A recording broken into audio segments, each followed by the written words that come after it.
Assalamualaikum warahmatullahi wabarakatuh. Perkenalkan, nama saya Radisha Katriana dari Universitas Terbuka UPBJJ Bandar Lampung dengan NIM 860304035. Pada video kali ini saya akan menjelaskan hubungan antara filsafat ilmu dan pendidikan secara sederhana dan mudah dipahami.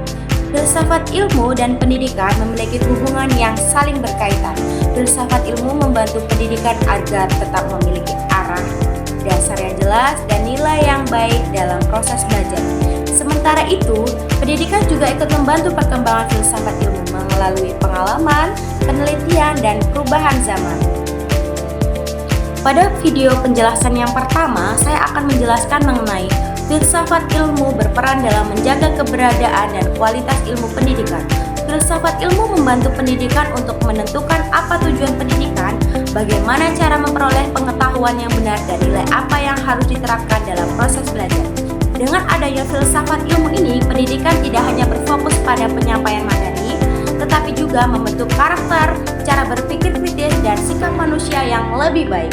Pada penjelasan yang kedua, saya akan menjelaskan tentang pendidikan yang bermakna juga memberi pengaruh besar terhadap perkembangan filsafat ilmu. Dunia pendidikan selalu berkembang mengikuti kebutuhan masyarakat dan teknologi. Dari perkembangan tersebut muncul berbagai pemikiran, metode, dan teori baru yang kemudian memperkaya filsafat ilmu. Jadi, pendidikan dan filsafat ilmu saling mendukung satu sama lain. Selanjutnya, filsafat ilmu selalu disebut sebagai pisau analisis karena digunakan untuk mengkaji masalah pendidikan dari berbagai sudut pandang. Ada 3 bagian utama dalam filsafat ilmu, yaitu ontologi, epistemologi, dan aksiologi. Yang selanjutnya, saya akan menjelaskan mengenai bagian-bagian penting dari filsafat ilmu. Ada ontologi. Ontologi membahas tentang hakikat atau inti dari pendidikan. Misalnya, apa sebenarnya tujuan pendidikan dan apa yang ingin dicapai dalam proses belajar. Yang kedua, ada epistemologi. Epistemologi membahas cara mendapatkan pengetahuan yang benar dalam pendidikan. Hal ini berkaitan dengan metode belajar, penelitian, cara guru menyampaikan materi agar mudah dipahami siswa. Yang ketiga, ada aksiologi. Aksiologi membahas nilai dan manfaat ilmu. Pendidikan bukan hanya soal pintarnya saja, akademik, tetapi juga tentang moral, etika, dan manfaat ilmu bagi kehidupan manusia.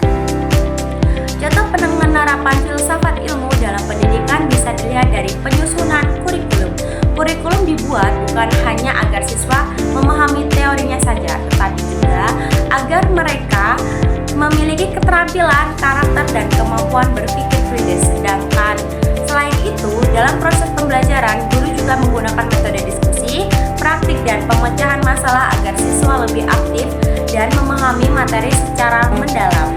Pada kesimpulan penjelasan yang sudah saya jelaskan, filsafat ilmu dan pendidikan memiliki hubungan yang sangat erat. Filsafat ilmu membantu pendidikan menjadi lebih terarah dan bernilai, sedangkan pendidikan membantu perkembangan filsafat ilmu melalui pengalaman dan perubahan zaman. Dengan pemahaman filsafat ilmu, pendidikan dapat menjadi lebih berkualitas, bermanfaat bagi kehidupan bermasyarakat. Sekian yang dapat saya jelaskan mengenai peran filsafat ilmu dalam memperkuat pendidikan. Semoga bermanfaat. Wassalamualaikum warahmatullahi wabarakatuh.